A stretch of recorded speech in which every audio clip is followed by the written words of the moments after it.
Thanks for tuning in to Steel City Football, the 4-1-2. It's a great day to be a Pittsburgh Steeler. Let's jump right in. So let's start with the good news first. The Pittsburgh Steelers are getting Joey Porter Jr. back and Alex Highsmith, along with Jalen Warren, to play in this week's game versus the Cleveland Browns. Coach Tomlin said he's not sure about Calvin Austin III or Jalen Ramsey. I don't expect either one of those guys to play. That's just my gut feeling. I don't think they're going to play against the Browns. I don't think they're going to play the following week either versus the Cincinnati Bengals. I think they're going to return when the schedule really starts to get rough versus the Green Bay Packers. If you had to ask me, I think Coach Tomlin is going to rest those players intentionally until the schedule starts to get really tough. Now I'm a little confused. I do like Alex Highsmith, the player and the person, but it just seems when Nick Herbig plays that he brings that more explosive type of play to the Pittsburgh Steelers defense. And I looked at the depth chart, and going into this week's game, Alex Highsmith is starting once again over Nick Herbig. I don't know how to feel about this. Coach Tomlin came out and said that they're going to play more of their Bronco package to get all three pass rushers on the field: TJ Watt, Alex Highsmith, and Nick Herbig. I remember seeing this at USC with Pete Carroll when the Trojans had Brian Cushing, Ray Maliaga, and Clay Matthews. Excuse me if I pronounce Ray's last name wrong. They called it the elephant, and I think the Pittsburgh Steelers should use that package a lot. I'm all about the pressure. You could have subpar defensive backs, but if you're getting pressure, it makes those defensive backs look better. If you're not getting the pressure, you can have the best defensive backs in the world back there. And sooner or later, those wide receivers are going to get open. So I'm always going to fall on the side of having more pass rushers on the field. Tell me what you think. And I'm not completely sold on Nick Herbig at all, because Nick Herbig can't make it a full 6-8 weeks. In 2 years, Nick Herbig has missed 8 games already for the Pittsburgh Steelers. That's half a season in the NFL. So it's not like I'm completely sold on him.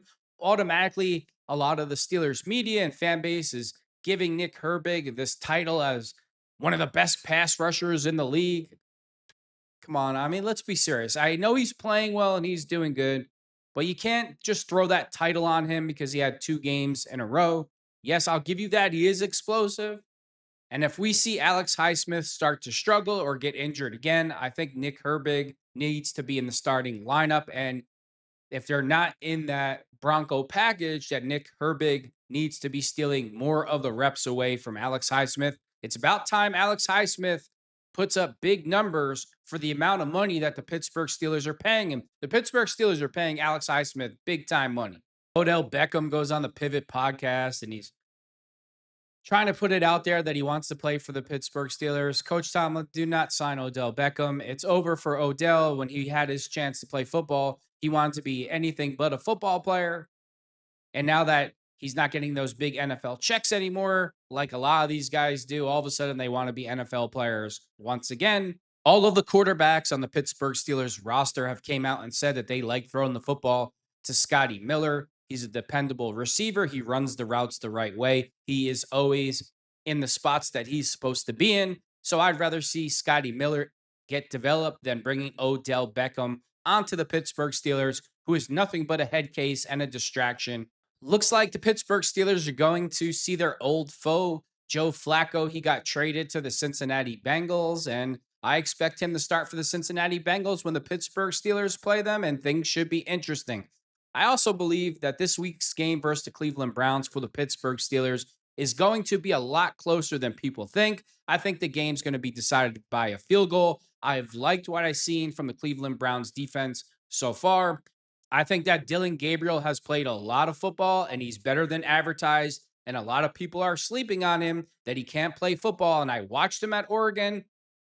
And there's one thing that he can do.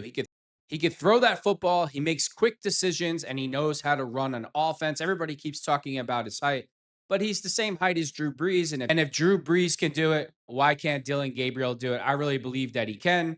Big Ben is also concerned. He came out on his podcast and he basically just said the same thing that I said, that the Cleveland Browns offense led by Dillon Gabriel. They can move the football through the air, and their defense is playing well. So he expects it to be a tough game also. Coach Tomlin explains Darnell Big Country Washington's increased snap count. I'm in full agreements. I think that Darnell Washington should be getting more reps. We have a certain personality, particularly when we play 4-3 teams, Tomlin said Tuesday via the team's YouTube channel. I haven't been bashful about that. That's why we drafted Darnell Washington. You can't play 4-3 teams with 250-pound tight ends. There are weight classes in combat sports for a reason. When the edge people are 300 pounds, you better have somebody out there that looks like that animal. That was our intentions in Minnesota, Tomlin added, as we move into division play in the next couple of weeks and we're playing 2-4-3 teams. Chances are you're going to see more of that. It's unfair at times to ask guys like Pat Fryermuth and Connor Hayward to block 4-3 ends.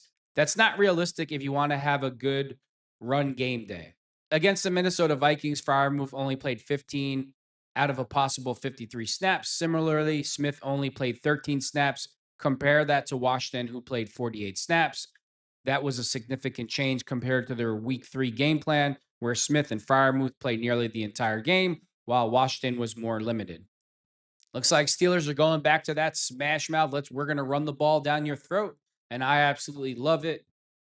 I want to play smash mouth football. You have to run the football and mix it in with Aaron Rodgers' rocket arm, and only good things are going to happen. But it's also a good way to cover up ineffectiveness by certain offensive linemen on the Pittsburgh Steelers who are having trouble blocking their defensive counterparts. I'm not going to mention any names, but I'm sure you all know who I'm referring to. But he has played decent the last few weeks. He's been playing better than I thought he would. So I'm going to leave that with that. I like Coach Tomlin's. He's not worried about the momentum of winning games. He's not worried about who's 1-3, who's hurt, this one. It's just one game at a time, and that's the right way to look at things. We just got to worry about the Pittsburgh Steelers. We just have to worry about the black and gold. We just have to focus on what we are doing. My biggest problem with Coach Tomlin, it's not Coach Tom. It's just certain things that are driving me crazy. I don't want to hear any defensive players. I don't want to hear Cam Hayward say one more time that defensive players weren't paying attention to their assignments and they were freelancing because they were thirsty. I don't want to hear that anymore. And if that does happen, I want to see discipline and accountability, and I want to see people benched. And that's the only way to make players accountable is to bench them. And I know that hurts the team. I know that makes you more likely to lose a game. But you have to send messages to these players. It's my way or the highway. Coach Tomlin also praises Browns rookie quarterback Dillon Gabriel. He's 25 years old, Hawaiian native. Tomlin said via the team's YouTube channel Tuesday, he's a year older than Nick Herbig. To put perspective on it, he's a 6-year college player. He threw for over 18,000 yards in college, 155 touchdowns, 32 interceptions. In terms of a touchdown to interception ratio, and I think that in a helmet perspective, you can't put a price tag on. He also threw for 10,000 plus yards in high school. And so he's a rookie new to the National Football League, but this guy's throwing the football around a lot. He's older and more experienced than most rookies. I think timely processing is his superpower, and I think his experience and that superpower has been on display. And I think those are one of the central reasons why they went to him. He's able to function with fluidity in an effort to minimize negativity when passing. Gabriel made his first NFL start this past Sunday. He completed 19 of 33 passes for 190 yards, 2 touchdowns, and 1 interception in a narrow loss to the Minnesota Vikings.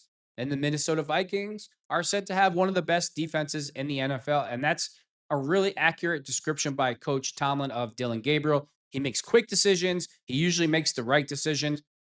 He has a better arm than people give him credit for. And I'm not really concerned about his height because he is about 2 inches taller than Kyle Murray. I'm not saying Kyle Murray's a fantastic quarterback, but Dillon Gabriel is the same size as Drew Brees, and he has the brain of a Drew Brees. And the most dangerous weapon of any NFL player or a person in general is their mind. And Dillon Gabriel has the minds, but people keep wanting to take a dump on his physical abilities. And I just don't believe that, because if you watched him at Oregon, you've seen the competition that he played, and he played the best of the best in college football.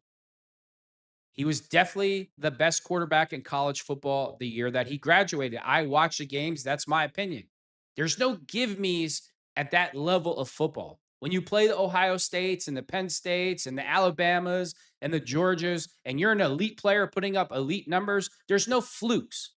You can either play or you can't. And last week versus the Minnesota Vikings, Dillon Gabriel proved that he can play. He's a rookie. It's his first start, and he played well. And I don't think the Pittsburgh Steelers are underestimating Dillon Gabriel or the Cleveland Browns. And I anticipate this matchup being a lot more physical, a lot more competitive than what a lot of people think it's going to be. I believe that the Pittsburgh Steelers are going to win this game versus the Cleveland Browns by a field goal or less. And with that being said, thanks for tuning in to Steel City Football, the 4-1-2.